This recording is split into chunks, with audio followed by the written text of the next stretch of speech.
Trump की धमकी पर खमेनेई का जवाब। एक और बड़ी खबर आपको बता दें, क्योंकि कहा कि कोई गलती ना करे अमेरिका, और अमेरिका को कड़ा जवाब भी मिलेगा। खमेनेई की तरफ से साफ तौर पर यह जवाब सामने आया है।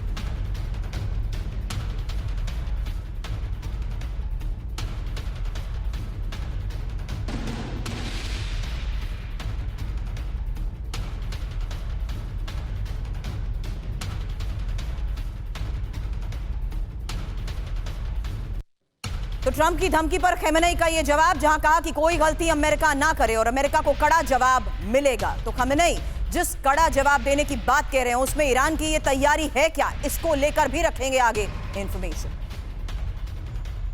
अब ट्रंप की धमकी के बाद ईरान में सुगबुगाहट। एक और बड़ी खबर आपको बता रहे हैं, क्योंकि युद्ध की तैयारी में ईरान जुट गया है और ईरान ने एटमी मिसाइल की तैनाती कर दी है। तेहरान टाइम्स के हवाले से यह खबर सामने आई है। अब इस खबर के सामने आने के बाद साफ है कि किस तरीके से ईरान ने एटमी मिसाइल की तैनाती कर दी है। हालांकि क्या सीधे तौर पर अब युद्ध की तैयारी में ईरान जुट चुका है, इस बारे में करूंगी एक्सपर्ट से सवाल। उससे पहले जानिए ट्रंप की धमकी के बाद ईरान में कैसी सुगबुगाहट है और कैसे अब युद्ध की तैयारी ईरान की तरफ से की जा रही है।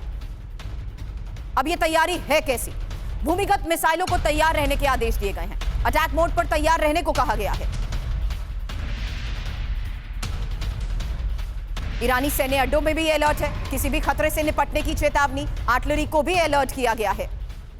तो किसी भी खतरे से निपटने की ये चेतावनी, और इसी चेतावनी को देखते हुए ईरान की ये तैयारी जिस तरीके से फिलहाल सामने आ रही है, उसके बारे में इंफॉर्मेशन, क्योंकि अमेरिका और ईरान के बीच किसी भी वक्त ये टकराव बढ़ सकता है। ऐसा क्यों, समझने के लिए दोनों देशों की जंगी तैयारी के बारे में इंफॉर्मेशन आपके सामने रख रही हूं। जहां अमेरिका वर्सेस ईरान और बारूदी घमासान इसलिए क्योंकि ईरान का जवाब बैलिस्टिक मिसाइल लॉन्चर पर लोड की, और इंपॉर्टेंट ये जिसमें अंडरग्राउंड ठिकानों पर भी मिसाइल रेडी रखी गई है।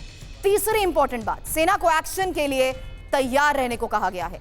ईरान की तैयारी को ही देखते हुए मिडिल ईस्ट में 60,000 जवानों को भी अलर्ट किया गया है।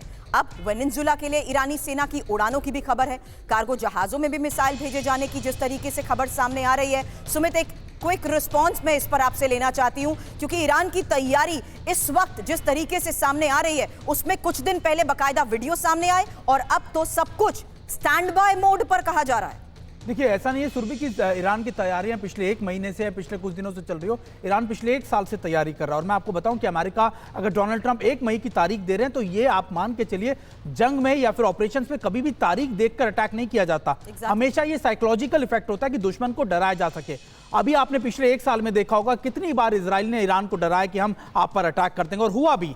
ईरान ने भी कहा कि हम आप पर मिसाइल अटैक कर रहे हैं, और तारीख के बाद अटैक भी किया। लेकिन क्या उससे नुकसान पहुंचा? नहीं, वो पोस्चरिंग अटैक्स थे। और यही शायद अमेरिका दोबारा से साइकोलॉजिकल इफेक्ट डालने की ईरान पे कोशिश कर रहा है। चाहे वो इकोनॉमिक सैंक्शंस की बात कर लीजिए, जो ईरान करीबन 10 साल से 15 साल से इकोनॉमिक सैंक्शंस को झेल रहा हो, उसको और आप डरा रहे हैं। तो निश्चित तौर पर ईरान की ये तैयारियां इसलिए है क्योंकि ईरान भी जानता है कि अमेरिका और इजराइल अगर मिलकर अटैक करेंगे तो उससे पहले उसको तैयारियां कर लेनी है। और यह भी मान लीजिए कि ईरान अभी इतना कमजोर जरूर हुआ है, लेकिन पूरी तरीके से खत्म नहीं हुआ। पिछले एक साल में भले ही इजराइल ने और अमेरिका ने मिलकर ईरान के प्रॉक्सीज पर अटैक किए हो, लगातार पूरी लीडरशिप खत्म कर दी हो, लेकिन क्या वो पूरी तरीके से उनको खत्म कर पाए? नहीं। अभी भी हमास, हिजबुल्लाह हो, हुती हो, लगातार अमेरिका पर या फिर आप कह सकते हैं कि इजराइल पर अटैक कर रहे हैं। और इसका बड़ा संदेश है कि प्रॉक्सीज को भी खत्म कर पाना मुमकिन नहीं है इजराइल और ईरान के लिए।